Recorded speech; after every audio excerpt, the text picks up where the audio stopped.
I've been sitting in it at my favorite establishment for about half an hour now. The waitress had just poured me a second beer and carried the empty one away. I was here because I needed to think about something. Something wasn't right at home and I couldn't figure out why. As everyone knows, serious thinking is best done with alcohol. Over the past couple months, my wife Beth's attitude has started to change. When I tried to bring it up with her and ask her what was wrong, she just shut me out. Our sex has also deteriorated dramatically. She started complaining about our finances a lot. I couldn't understand this as I was earning very well. We had everything we needed and still had enough left over to enjoy some of the finer things in life. With our investments and other assets, our fortune was approaching $5 million. Things were going well, but she acted like we were just running out of money. Funny thing is, the country club membership I had given her 6 months ago didn't seem to matter. Yeah, I know what you're thinking. I was thinking the same thing. The most logical explanation is that she was having an affair and decided to switch. There were a couple problems with that. First, we didn't have a prenup. That would mean I would be raped in the divorce. Second, I had no proof of her infidelity. Anyway, I was just sipping from my second beer when I saw her walk into the bar. No, it wasn't my wife. She was supposedly out with the girls tonight. I had no idea who she was, but she was a real beauty. All the heads in the bar turned in her direction and watched as she quickly looked around and then started walking straight toward me. When she reached the booth I was sitting in, she just slid over to me without even saying boo. She stared at me for a minute and then started talking. "Adam Colton?" she asked. I just nodded my head. Brandy's waitress quickly came over and took her order for a glass of white wine. "My name is Alyssa Holmes. I have a bunch of information for you that I think you might find useful. I also have a suggestion on how best to use this information." "Okay," replied I. "How much is this information going to cost me?" She smiled. "It won't cost you a dime. What's more, if you accept my offer, it will even allow you to keep more of your assets than you normally would." "Okay. What information do you have?" "First of all, your wife is cheating on you." "And how do you know that?" "Do you have proof?" "I know this because she is cheating on you with my brother. I have pictures, video recordings, audio recordings, and notarized evidence of it. I am willing to provide all of that to you." "Wow. You must really hate your brother to throw him under the bus like that." Her smirk lit up the entire bar. "Quite the opposite. In fact, I'm here on his errand. He sent me to keep her occupied while we talk." "I'm confused. If he's taking her away from me, why should he try to help me? I mean, I read all these stories about wives cheating, and in most of them, the wife blindsides the poor fool, so he can't prepare and fight back. By warning me, I can start preparing and transferring assets to reduce the amount the court will order me to pay her. Isn't that counterproductive for him?" "Normally, yes. But in this case, it's different. You see, we don't want you taking advantage of this information and immediately proceeding with a divorce. By all means, take the opportunity to transfer assets and do what you need to do. Just don't file for divorce. Don't even inform her that you suspect her of cheating. Let us handle the divorce. We will prepare virtually all of her documents for you." "How are you going to do that?" "Lord knows Gloria loves money. I can't imagine her just giving up half of our assets, as well as substantial alimony payments." Her smile turned midnight into a bright, sunny summer afternoon. Damn it, I'd probably die of radiation sickness from being exposed to her smile. "Okay. There are a few things to keep in mind. First, my brother is a very good man. When he began his relationship with your wife, he had no idea she was married. In fact, she came to him on her own. It was only 2 weeks ago that a check came in, and we discovered that she was married to you. It took another week to do more checks and get all the information we needed to make sure she was not going to divorce or live apart from you. This information also indicated that she just wanted a change of residence. You're pretty rich, but we're much richer, much richer. Our data shows you're worth about $5.164 million. That includes the 1968 GTO you're about to buy for about $10,000 less than it's actually worth." She saw the amazed look on my face. "Yes, we have very detailed information. When you get into our league, you need to pay close attention to who you are dealing with. We also found out that you are a very decent and honest person. That's why we decided to go that route." "Okay. You seem to be putting me at a disadvantage because you have all the information about me, and I don't know anything about you. Yes, I understand. I gave you my name. My brother's name is Brad Holmes. A quick internet search should give you enough information about us to answer any questions you may have. Also, feel free to hire a private investigator to make inquiries about us. You can even send us a bill for that if you'd like. Okay. But I need to check everything out before I do anything. So, what is this plan you have? One more thing you need to know. Brad was already married. She was a whore with golden hands. He caught her cheating on him. Luckily, they had a prenup with very harsh penalties for infidelity. Basically, she left with the clothes on her back and what she could carry in 2 suitcases. Because of this, Brad despises cheaters and gold diggers. He's usually a very nice guy, but can be ruthless when he finds someone trying to take advantage of him. So he's going to lead her around by the nose for the next couple months. Eventually, he'll convince her to file for divorce from you so she can marry him. In doing so, one of the conditions will be that she will demand absolutely nothing from you. He will convince her that she will not need any of your assets because he is worth over $500 million. About 2 months later, he will make her an offer. She will have to admit to him that she is still married. Judging from the email she sent to one of her friends, she's going to tell him that you've been living apart for a long time, but never actually divorced. She is going to make you look like the bad guy and claim that you cheated on her throughout the marriage. When you threaten to fight the divorce, he'll convince her to give you everything so the divorce will go through quickly and they can get married. You get everything, she gets nothing. Once the divorce is finalized, Brad will lay out all the lies she has told him. He will tell her that he can't trust a woman who cheated on her husband. He will dump her and leave her with nothing. Looks like I really have nothing to lose and everything to gain. Even if everything you're telling me is bullshit, I can still protect myself by hiding assets and preparing to divorce that bitch. I still need the information you have and would like to meet your brother. Since he obviously didn't know she was married, I have no beef with him, so you don't have to worry about a physical reaction on my part. If he's as nice a guy as you say he is, and if what you've told me is true, maybe we can even become friends. That beaming smile again. You're a good man, Adam Colton. I think you and Brad will get along just fine. With those words, she finished her wine, stood up, and walked out the door. I would like to thank the Academy for this great honor. Yeah, that didn't happen. Nevertheless, the next 2 months were going to bring me an Oscar. I put enough effort into having sex with Gloria so that she wouldn't suspect a thing. Of course, I kept getting turned down. But I didn't mind. A couple weeks later, I met up with Alyssa and Brad for an extended lunch. I also managed to meet Alyssa a few times for dinner when Gloria was elsewhere with Brad. Gloria and I had become more like platonic roommates than a married couple. Alyssa, I hate to do this, but I think we should back off for a while. I told her this over dinner a little over a month after she came to the bar to find me. Really? But we get along so well, she replied. Yeah, that's the thing. We're getting along too well right now. I'm not like Gloria. I'm a one-woman man. I don't cheat on the woman I'm with. Sure, Gloria and I don't have a special relationship anymore, but she's still my wife. I just can't start a new relationship until our divorce is final. The problem is that I have real feelings for you. I can't compromise my morals by starting a relationship with another woman while I'm still in a relationship with her.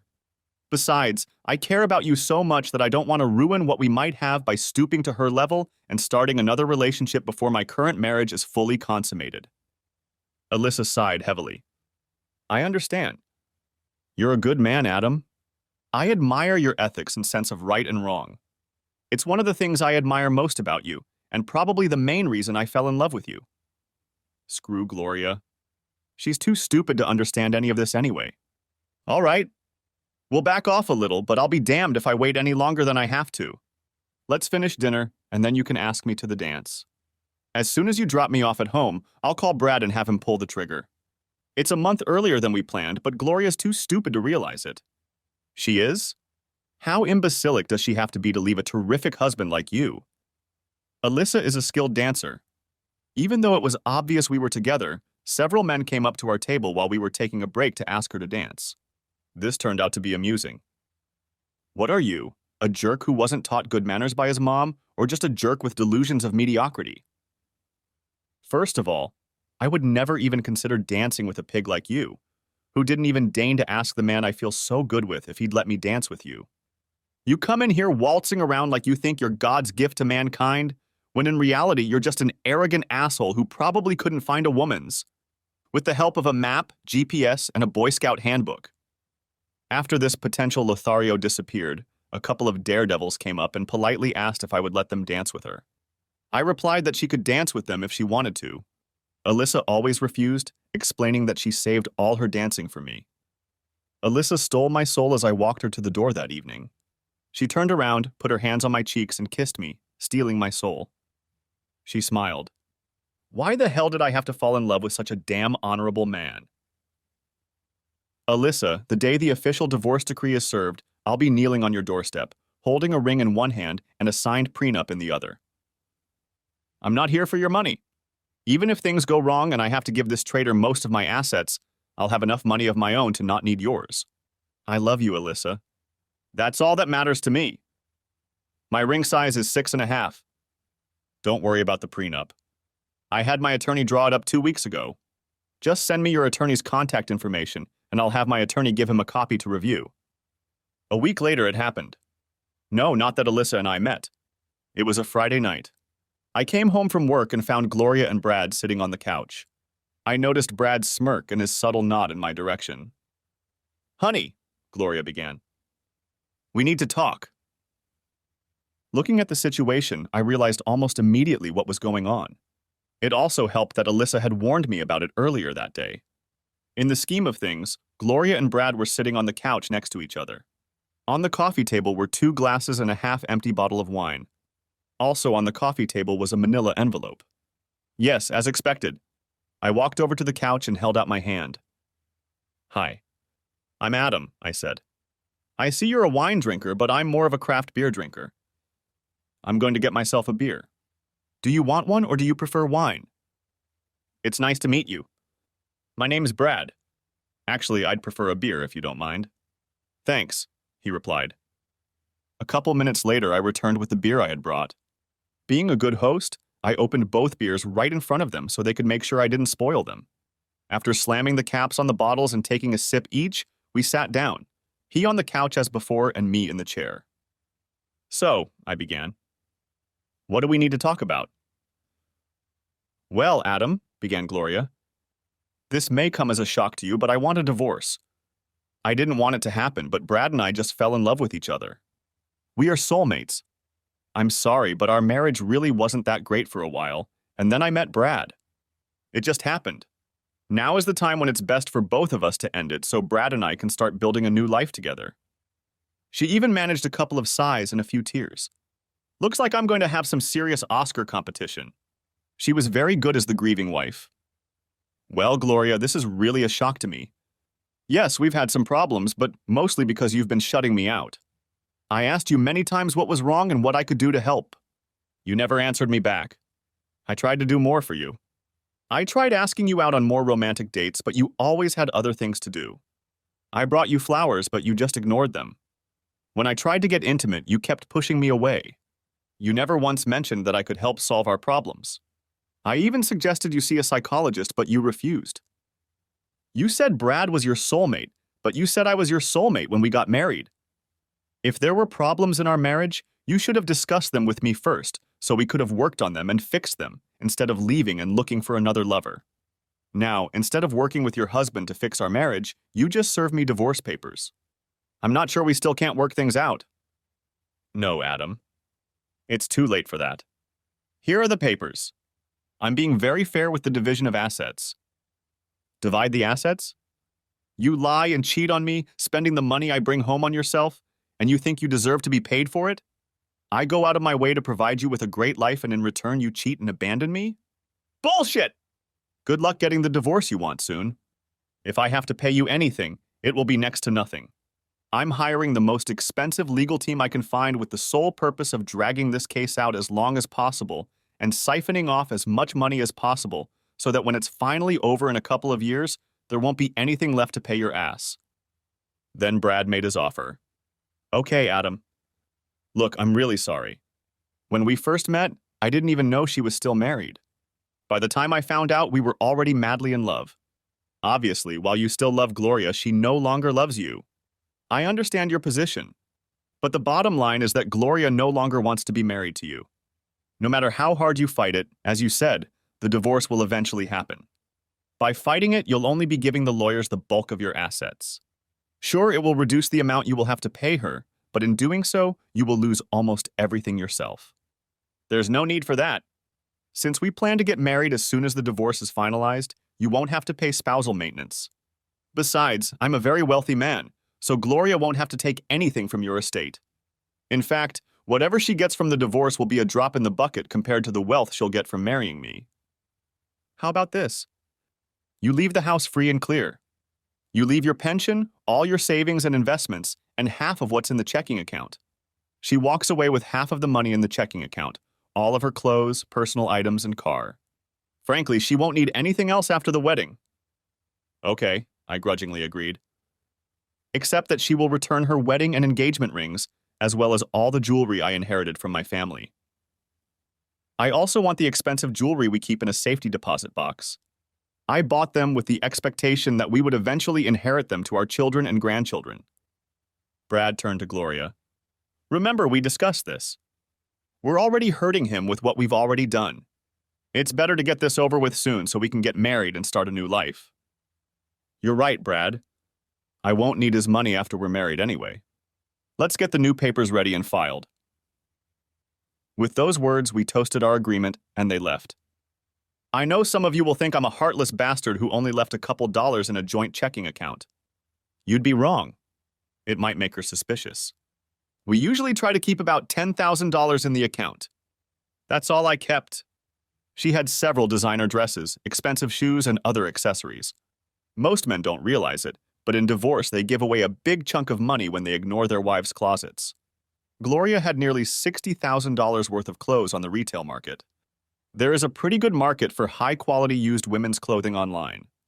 Of course, you can't get the full retail price, but you can get at least 50 to 75% of it.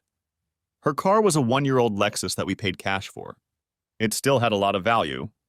Her pension was not large. It was probably a couple $1,000s and she wouldn't be able to touch it for another couple decades. A week later, my attorney and I met with them at her attorney's office. He emphasized that he strongly advised his client to reject the proposed property division. In essence, 90% went to me and 10% to Gloria. It doesn't matter. When the divorce is final, Brad and I will get married. That will get rid of alimony and I won't need the rest of the assets anyway, Gloria said. I just want it to be over as soon as possible so I can move on with my life. We signed all the papers and he had his assistant notarize everything. Now all we had to do was wait 60 days for the final decision. During that time, Alyssa and I got to know each other much better. We spent most of our free time together. No, we didn't have sex. God knows we both wanted to, and were close to it more than once. But we decided to wait until the final divorce decree came through. Brad and Gloria also continued their relationship. She even moved in with him permanently. Brad, Alyssa, and I were making and refining our plans for the finale. The 60-day waiting period has expired. The day before, I had received the last notice in the mail. The 455 CI's powerful engine rumbled as I pulled into the parking lot in front of the mansion. I depressed the clutch, shifted the Borg-Warner 4-speed transmission into neutral, and applied the parking brake. Stepping out of the car, I smoothed the lapels of my new tuxedo. I really needed to make a good impression. After all, I was now free of my cheating wife and was about to enter the next phase of my life. I quickly patted my jacket to make sure that everything I needed was still safely tucked away in the inside pocket. With that done, I turned to see a guy in his early 20s hurrying after me, under the envious stares of his coworkers. She has a very stiff clutch.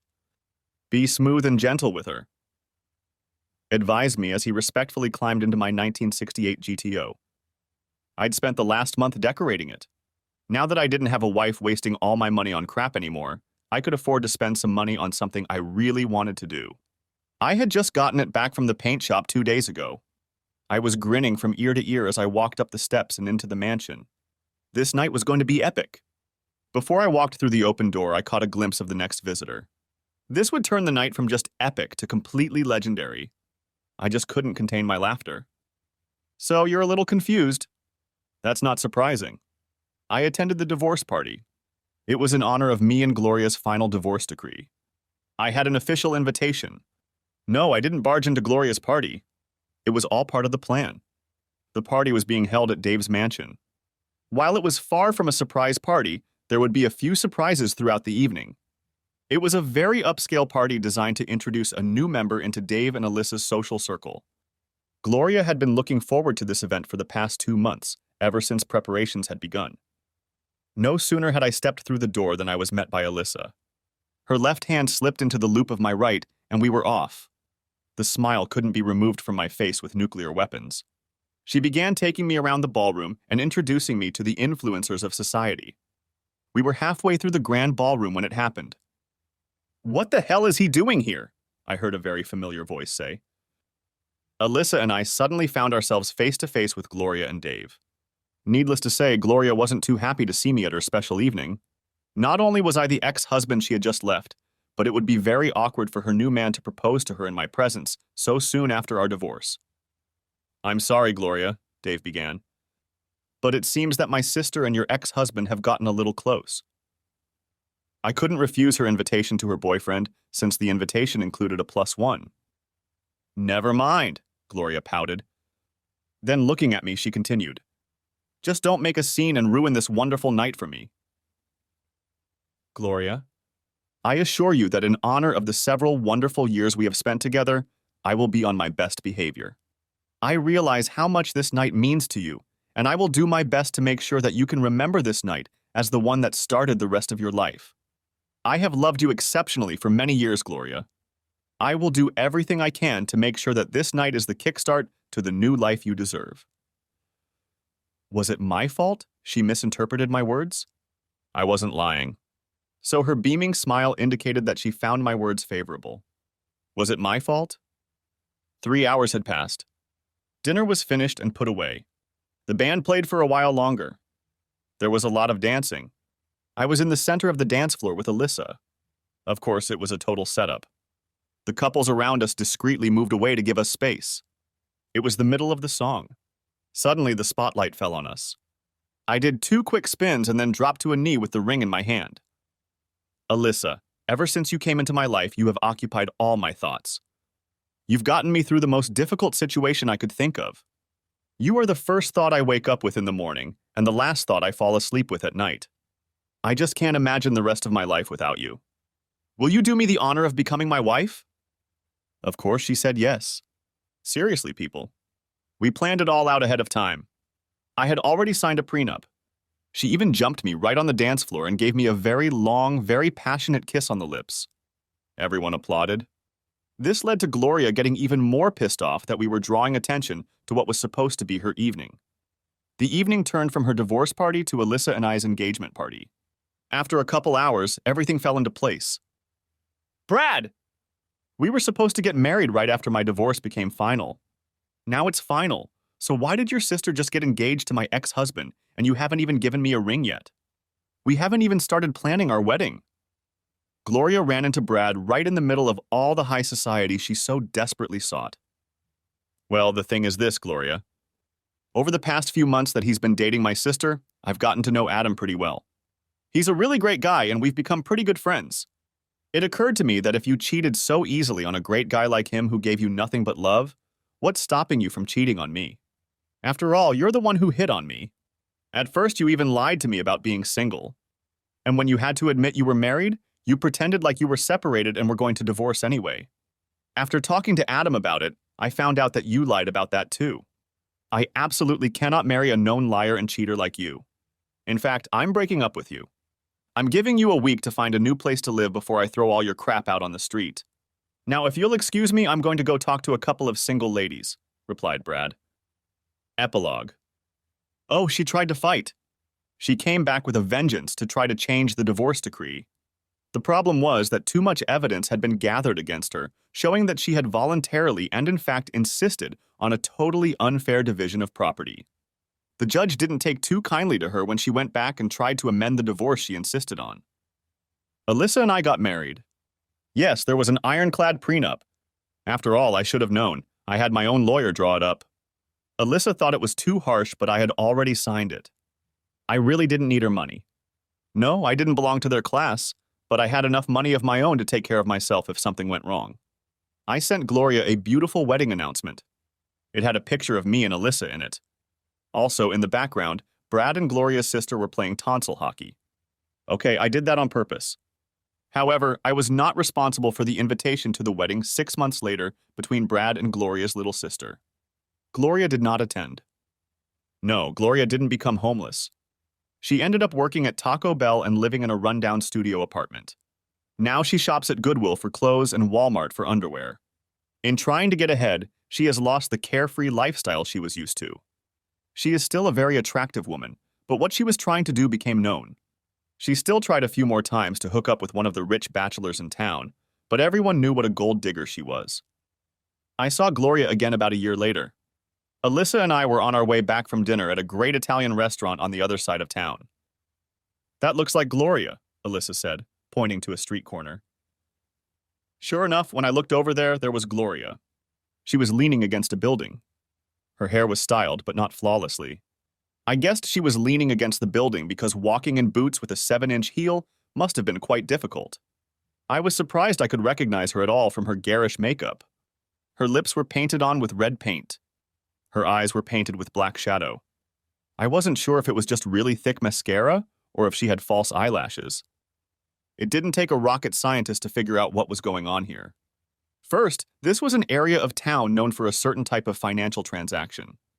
Second, there were several other women in similar outfits, and probably not women, walking the streets. The final clue was that while we were waiting for the green light, another car turned right at the intersection and stopped in front of her on the curb. Gloria turned sharply and the passenger side window rolled down. She leaned over to the car and began talking to the driver and his passenger.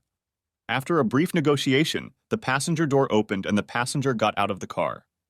Alyssa and I watched as the passenger seat leaned forward, and Gloria and the man moved to the back seat of the car. When the door closed, the car pulled into the street and drove away. Alyssa and I looked at each other and burst into laughter. "Baby?" began my wife Alyssa one bright Saturday morning. I started thinking about it last week when we saw Gloria on the street corner. Obviously, she's in dire need of money. Seriously, why else would an attractive woman go into prostitution? She's desperate. I looked at our budget. Can you believe we pay $5,000 a month for a maid in our house? We could hire a live-in maid for about half that amount when you include room and board. Seriously, we have rooms available and meals would only cost a little more if we added a third person. We could save thousands of dollars and get better service by hiring a full-time maid. I liked the idea Alyssa suggested. The next week, Gloria moved in with him. She had no choice as she was being evicted for rent arrears. Yeah, we made her take a series of STD tests. It took 6 weeks of antibiotics before she was clean. Gloria's uniform consisted of a leather collar, 6-inch heels, and... Okay, Gloria complained. Of course, she had voluntarily signed the labor contract. She knew what she was signing up for. Gloria became a permanent resident of our home.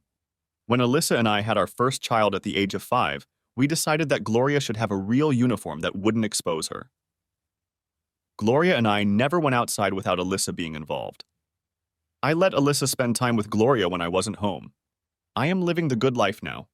I have a wonderful and faithful wife, a beautiful family, and a slave girl available to me whenever I want.